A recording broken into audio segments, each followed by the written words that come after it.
So, Toy Story's inspiration came from the Tin Toy, animated short in 1988 that won an Oscar. Clearly, the animation has come a long way since then. I mean, this baby kind of looks like Benjamin Button. Toy Story was Pixar's first feature film. It was also the first feature-length film made with CGI animation. I really like in Toy Story how they kind of keep in touch with their childishness. They kind of cover all types of play styles. You have Andy, who makes stories for his toys, but he himself is separated from the story. How'd you know it was me? Are you gonna come quietly? Can't touch me, Sheriff. I brought my attack. I like how this little segment is repeated in, supposed reality in the third movie. Now we have Sid. He's the torturer. But, the filmmakers like to consider him to actually just be, kind of a misunderstood artist. He's very creative. And, one of the filmmakers even said that he used to do this. Molly probably grew up a little too fast. But I mean, I know so many people like this. I know people like Andy, Sid, and Molly. My best friend is like Molly. She grew up too fast. Whereas I'm kind of the polar opposite. I'm more like Bonnie. I actually have to talk about Bonnie for a minute because I love Bonnie. She's the best. Mainly, she really reminds me of me when I was her age. She's, kind of shy. She's always got a little toy in her hand. And she's all curious. And the way that she plays, she puts herself into the story with the toys, which is totally what I did. The scary witch! Look out! She's using her witchy power! The cape is great too. That's definitely reminiscent of what I did too. You'll never find us in here. What's wrong? I can totally relate to Bonnie, especially this picture here. I used to gather all my animals up like this in bed and sleep with them every night. I can also relate to this next clip here. Obviously fast forward about 10, 15 years, but, right before I left for college, I ran back up to my room, coincidentally to grab my stuffed animals to come with me, and I saw how empty my room was, and I just started crying. It's very much like this. I think that the timing of Toy Story 3 definitely resonated a lot with kids my age because, one, we kind of grew up with Andy in this, especially the second two movies, but the third one particularly because we were all in this kind of state of turmoil of like, oh, we just graduated and so is Andy and all the toys are going through this ridiculous change just like we are, and so it really kind of hit home for us. This here is a floor common room decorating competition that we had and decorated it Toy Story themed, and we ended up winning, and it was a lot of fun. It was very indicative of our interests. This is like a trip to Disney World. This is better than Disney World. I am really glad actually that I didn't see Toy Story 3 the summer it came out because it was too close to when I had graduated, and I think it just would have destroyed me as much as I enjoyed it. Andy's bed. Let's tear it all down. There's also a lot to be said for the development of the technology between the first and third movies. Woody, in these next three pictures, if you look carefully at his buttons and his hair and his face, they're all quite different. This is the first, second, and third movies. Even though they completely redesigned Woody in the third movie, they completely redid him and Buzz. In Lotso, who we just saw, his fur was very different, not something that was, easy to do in the first movie, and same with Stretch, the octopus who we saw before. And I love this little monkey mushroom cloud that we see. That I think all of these things were just not attainable to anybody in the first movie. And then this animation they reused in the second one. And right here, oh, Woody, no animation in Woody's face there. It was a complete accident, but it ended up being really funny. I love hearing about all the behind-the-scenes things that go on, like a lot goes into it, And this scene with the cleaner is great. I love this scene, and I also love that they didn't want to make another human, because according to the filmmakers in this second Toy Story commentary, this it's very difficult to make humans. So they reused this guy from a Pixar short, who you'll see later. So, how long is this going to take? You can't rush art.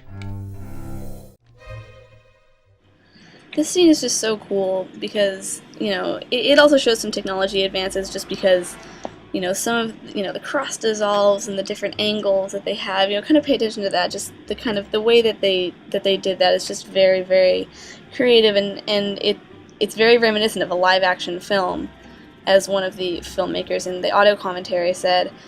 Another kind of fun fact about Toy Story 2, which this scene is from, is that it almost went straight to video, but they decided in the end to put it into theaters, and it has scenes like this that I think caused it to make as much money as it did, which was tons more money than Toy Story 1 did, and it was also the first sequel that Pixar ever made. They weren't into doing sequels, but of course it was a huge success. I also have to comment on the music in this scene. Mad props to Randy Newman for the score. It's really great. There you go. He's for display only. So there he is in the Pixar short. So the dean of Pixar University, Randy Nelson, said that they try in Pixar not to be predictable. So they do this in all three of their Toy Story films. They're all, they think they're screwed, and then anyone who can predict the ending of a movie says, oh, they're going to solve it. So they do this, they have the match. And then this happens. And they get kind of screwed over again, and then nobody can predict what the heck's going to happen. And they do that in all three of the movies. So here's how they do it in the second movie.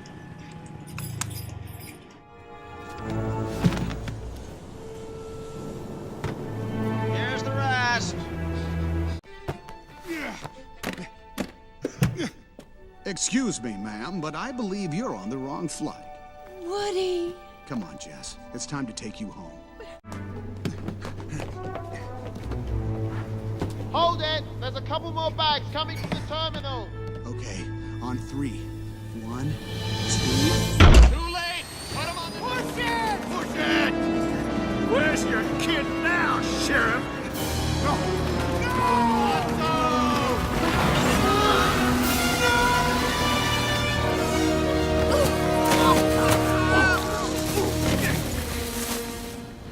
Now here's where you think, there's no way out. You thought Lotso was going to push the button and he didn't. And I left this whole part in as much as it kind of hurts my heart to watch it. This scene, I find, kind of epitomizes the theme of the Toy Story movies. Actually right here, when he extends his hand. It's just, they focus on friendship. It starts out in the first movie with the bond between Andy and Woody, which eventually becomes, the budding friendship between Buzz and Woody, and now here they all are, at the end of the line, and all they have to do is just be there with each other because there's nothing else. And it really kind of drives home that thematic message that I think Pixar tries to convey in the movies.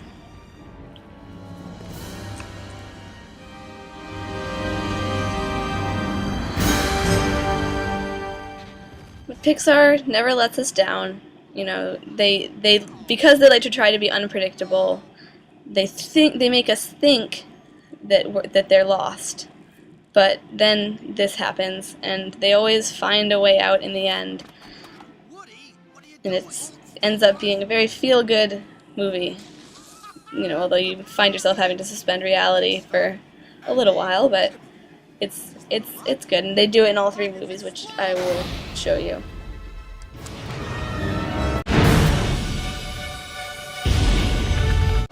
Hey, Buzz! You're flying! This isn't flying, this is falling with style.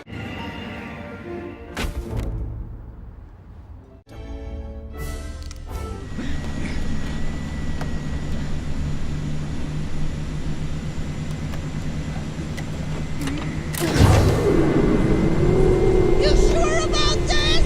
No! Let's go!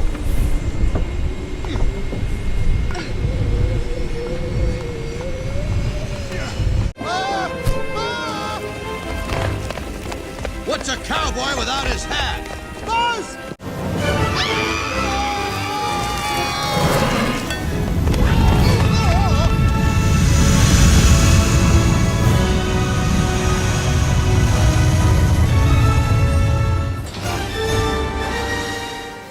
I like that particularly in Toy Story 3 there's a very Deus Ex Machina feel to the whole thing. When really, it's just the little aliens, which we'll see in a second, who are just, paying Mr. Potato Head back for saving them in the second movie. But it's great. It's very cute.